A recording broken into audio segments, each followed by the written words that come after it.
What's up guys, Kevin Goetz here from Mute Profit, helping you achieve musical success. Today, we're talking about 5 productivity hacks that are shared common among pretty much all successful musicians. Now I'm not going to drag this out because this is actually a pretty simplistic concept, but it gives me a lot to talk about on each individual point, so jumping right in. First is to listen to a lot of music. And I know that sounds incredibly simplistic, right? But pretty much every single successful musician will talk about, they remember being a kid and listening to their idols and envisioning themselves up there in the place of their idols and being on the stage and having the same kind of fun and the same kind of experiences. And ultimately, that led them to emulate their idols, and that's how they got where they were. If they never got the vivid thought in their head that, hey, I want to do that, do you really think they would have pushed them as hard as they did? I don't. So if you find that your productivity or your motivation is lacking, it might be as simple as putting on some music that you love or watching especially live videos. For me growing up, first it was the Nightwish End of an Era DVD, and then it was the Stockholm Knockout Live, the Children of Bodom DVD. I would watch those over and over again and just think to myself, holy shit, that looks so fun to be up there on stage playing guitar in front of that many people. And that contributed in a very, very big way to my drive to be successful. And it's not just listening to the music, it's kind of mentally putting yourself in that same spot of I really want to do that too. And I feel like this is something that's gotten lost among some of you younger guys. I don't have any hard data for that, but anecdotally, my youngest students, so around 14, 15, you guys don't seem to have that the way people 10 years older than you, or anyone older than that, seems to consistently have that trait. So that might be an interesting little case study to do at some point. I'm honestly curious to see maybe why that's the case. Number 2 is to reevaluate what you're putting your energy into. So I've talked about this a bit in just how to get motivated, I believe was the title of the video, where your motivation will multiply based on how much thought you're putting into the subject you want to be motivated about. But there's something I left out, and that's avoiding thinking about other bullshit. There's an old expression, one-track mind. I don't know how well that's going to translate to my viewers who aren't from America. Essentially, it just means your mind only drives along one track, like a train. It can't switch tracks. And that seems to be the most powerful tool that I've ever come across for increasing or maintaining intense motivation and productivity. And this is something that, to me, goes back to high school, in my case, where I would skip out on a lot of the social interactions. I still had girlfriends and stuff, but I wouldn't go to parties. I wouldn't do a whole lot of after school clubs or extracurricular things like that because I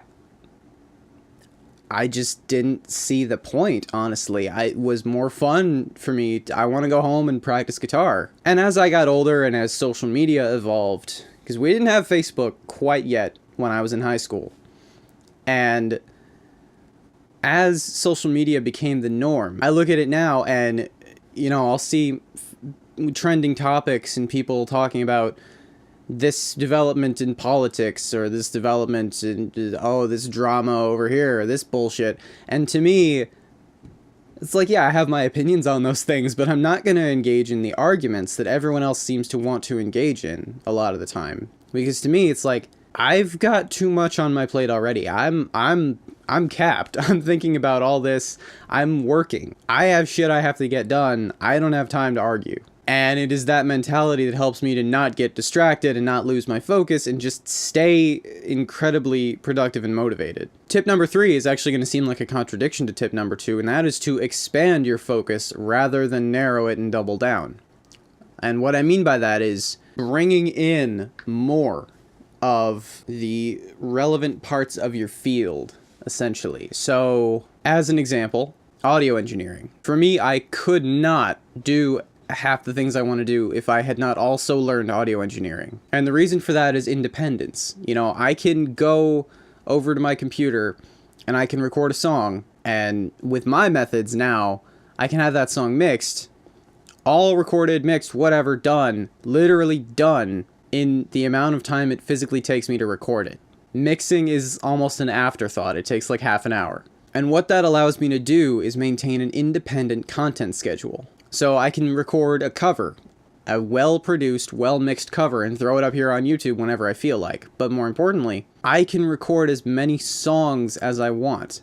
I have probably 3 or 4 albums worth of content that I have written and recorded. Now, a lot of that still needs vocals because that is not something I can just immediately do on my own, but the point is, it allows me to be more creative. It allows me to further develop my creativity, because it's one thing to write like a scratch track or a demo or something, you know, poorly produced, poorly mixed, doesn't have all the instruments, just doesn't sound good, right? Most people will do their songwriting that way, and that works for a lot of people. However, for me, it increases my productivity and my motivation to hear how a song would develop into a full-fledged, you know, CD quality track. I have developed my style in ways I would never be able to do if I was just listening to a shitty demo. Because once you have all the polish and the production on there, you can see the finished product. You can see, would this layer be one layer too many? Do I have room for more? You know, this effect. A lot of people complain about things being overproduced. And while there's a problem with that, sort of, effects can make or break something. You know, look again, I know I referenced Children of Bodom a lot. In the song Follow the Reaper, which is just legendary at this point, there's one lyric, I think it's the point of no return, that swells up with all this reverb under it. And it creates a really powerful, like, chills down your spine transition into the next part of the song. That effect would not be there without the sudden reverb swell. That's just a fact. It is the job of the effect in that song to enhance it. And so I think it's very, very important to have your own set of skills that you can use independently to fully grasp how you're going to do things. And that brings me into tip number 4. If you want to increase your productivity, learn music marketing. I know I harp on about this a lot. Don't click away. Pay attention. When I wrote The Unheard Warning, it developed out of, I have no idea what the hell kind of music I want to make. Essentially, I knew I wanted symphonic metal that didn't compromise on the guitar because I like try-hard shit on the guitar. And most symphonic metal bands just kind of chug power chords, which is boring to play. And for a lot of people, boring to listen to be honest. But that was where I drew the line. You know, when I would think about song structures or styles or things like that, it's like, I have no idea. I'm just gonna do my best and see what works. Which, I love it. It's just, I personally, as the guy who made it, know some flaws about it that I would have done differently next time. But that's the thing, okay?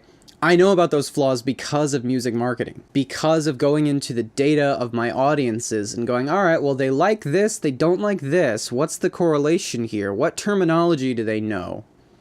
You know, I initially described Mute Prophet as Nightwish meets Periphery, because the riffs are, in some cases, very Periphery-esque. But after getting into music marketing, after learning about audience insights on Facebook, there's almost no overlap. Nightwish people don't know shit about Periphery. For the most part, you know, statistically speaking. So I changed the headline to Nightwish meets Arch Enemy or Nightwish meets Children of Bodom. And that communicated my point much better.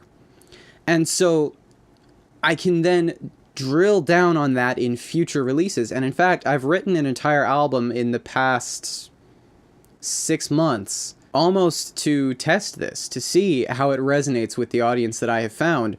If I focus more on, you know, here's some obvious Children of Bodom influence, here's some obvious Arch Enemy influence, here's some obvious Nightwish influence. You know, not like derivative or unoriginal, but you can kind of tailor this broad spectrum of your interests a little tiny bit closer into something recognizable to your audience once you know who the hell your audience is. And having that information at hand kind of triples your productivity, because it's like, okay, where I would normally be stuck thinking, where do I want to go with this song? I can now pull up this data and go, what would my audience like me to do with this song? It becomes almost a way to break writer's block by going, okay, well, you know, I know everything about my audience, so where I am, if I'm thinking from their perspective, what would they want to hear? What would they want me to do here? And that can kind of make the decision for you on what maybe you should be doing. And the last productivity hack is to operate at peak points of energy and efficiency. So what I mean by that is, I personally, out of all the things I do in a day, video making probably takes the most out of me.